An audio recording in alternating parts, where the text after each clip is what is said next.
औज़ुबिल्लाहि मिनश्शैतानिर्रजीम बिस्मिल्लाहिर्रहमानिर्रहीम अल्लाहुम्मा सल्लि अला सय्यिदिना व मौलाना मुहम्मदिन व अला आलिहि व सहबिहि व बारिक वसल्लिम। इन्नल्लाहा व मलाइकतहु युसल्लूना अलन नबी या अय्युहल्लज़ीना आमनू सल्लु अलैहि व सल्लिमू तस्लीमा। अल्लाहुम्मा सल्लि अला सय्यिदिना व मौलाना मुहम्मदिन व अला आलिहि व सहबिहि व बारिक वसल्लिम। पिछली नशिस्त में हमने अहले बैत का पंजतन पाक का जिक्र किया था और मैंने आपको 5 इमामों के हवाले दिए थे। पंजतन पाक की वजह से बड़े इमामों की वो बड़ी सनद थी कि जिसको कोई डिनाई नहीं कर सकता, रिजेक्ट नहीं कर सकता, अल्हम्दुलिल्लाह उसका कोई इनकार नहीं कर सकता।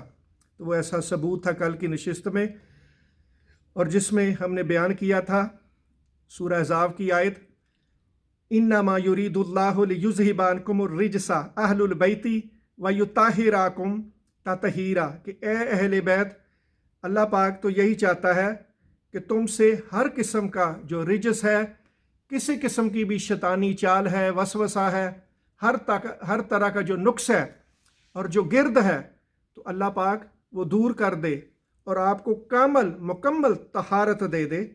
तो ये अल्लाह पाक का एक ख़ास करम है, उसका फ़ज़ल है, उसकी रहमत है, अहले बैत पर उसका साया है। और अल्लाह पाक ने प्रोटेक्ट कर दिया उनको हमेशा के लिए, अहले बैत को, ताकि किसी को भी ऐसा मौका ही ना मिले कि अहले बैत की शान में कोई उंगली उठा सके, कोई बात कर सके। तो आज हम इससे आगे सैयदा फ़ातिमा ज़हरा रदी अल्लाह ताला अन्हा की शान में एक और हदीस बयान करते हैं। इसके रावी हैं हज़रत मसमर बिन मखरमा रदी अल्लाह ताला अन्हो। वो रावी हैं कि हुज़ूर नबी करीम सल्लल्लाहु ताला अलैहि वसल्लम ने फरमाया, फ़ातिमा मेरे जिस्म का टुकड़ा है, जिसने उसे नाराज़ किया उसने मुझे नाराज़ किया। ये हदीस मुत्तफ़िक़ अलैह है और इसको इमाम मुस्लिम और इमाम बुखारी ने रवायत किया है, और ये अल्फाज इमाम बुखारी के हैं। इमाम बुखारी और इमाम मुस्लिम जिस हदीस को लेके आए उसको मुत्तफ़िक़ अलैह कहते हैं, और इसका इनकार जो है ये कुफ्र होता है कि कुरान पाक के बाद ये सबसे बड़ी मुत्तफ़िक़ अलैह हदीस होती है दीन के अंदर। आप कह लें कि इसकी बहुत अहमियत होती है, इसको कोई रिजेक्ट नहीं कर सकता, कोई रिफ्यूज़ नहीं कर सकता। ये ऐसी हदीस होती है जिसको इमाम मुस्लिम और इमाम बुखारी लेके आए मुत्तफ़िक़ अलैह। और आगे हज़रत मसमर बिन मखरमा इसी तरह रवायत करते हैं कि हुज़ूर नबी करीम सल्लल्लाहु ताला अलैहि वसल्लम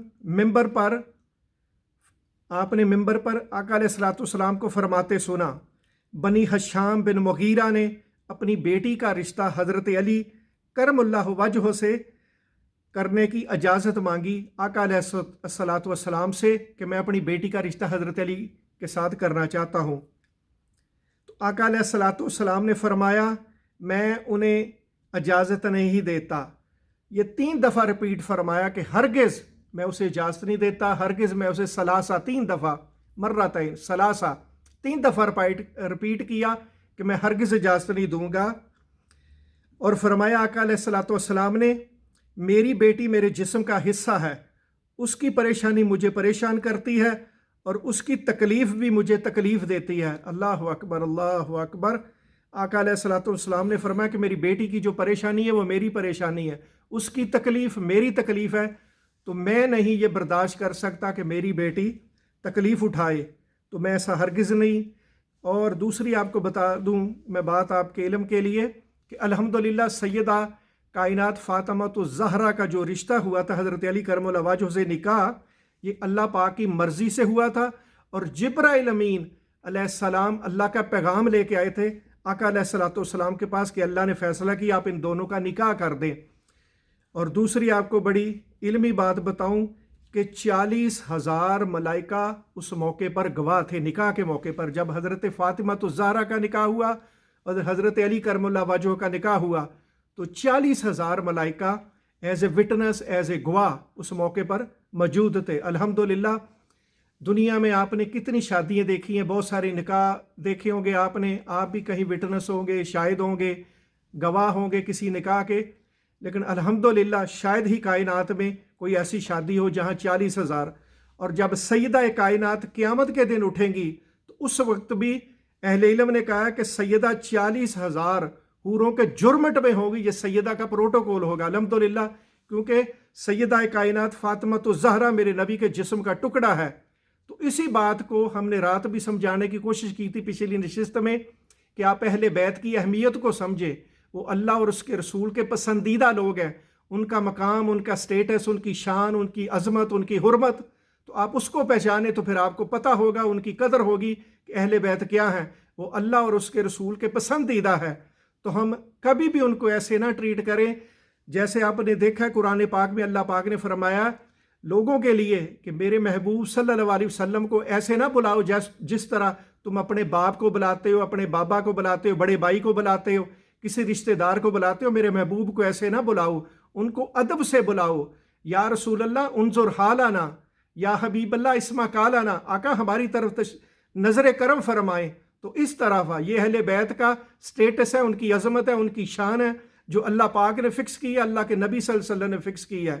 تو جتنی دیر تک ہمیں اس کی اویئرنس نہیں ہوگی تو ہم ان کی عظمت کو نہیں سمجھ سکتے، یہ ہمارے لیے بہت ضروری ہے۔ تو انشاءاللہ تعالی سیدہ کائنات کی 5 نشستوں کے بعد ہم اہل بیت کی 5 نشستیں لے کے آئیں گے اسی طرح انشاءاللہ، تو آپ کو مزید بتائیں گے۔ آج کے لیے اتنا کافی ہے، ہم اس مجلس کو ختم کرتے ہیں۔ سبحان ربک رب العزت عما یصفون وسلام علی المرسلین والحمد للہ رب العالمین۔ اللہم صلی علی سیدنا و مولانا محمد وعلی آلہ وصحبہ بارک وسلم۔ السلام علیکم ورحمۃ اللہ وبرکاتہ۔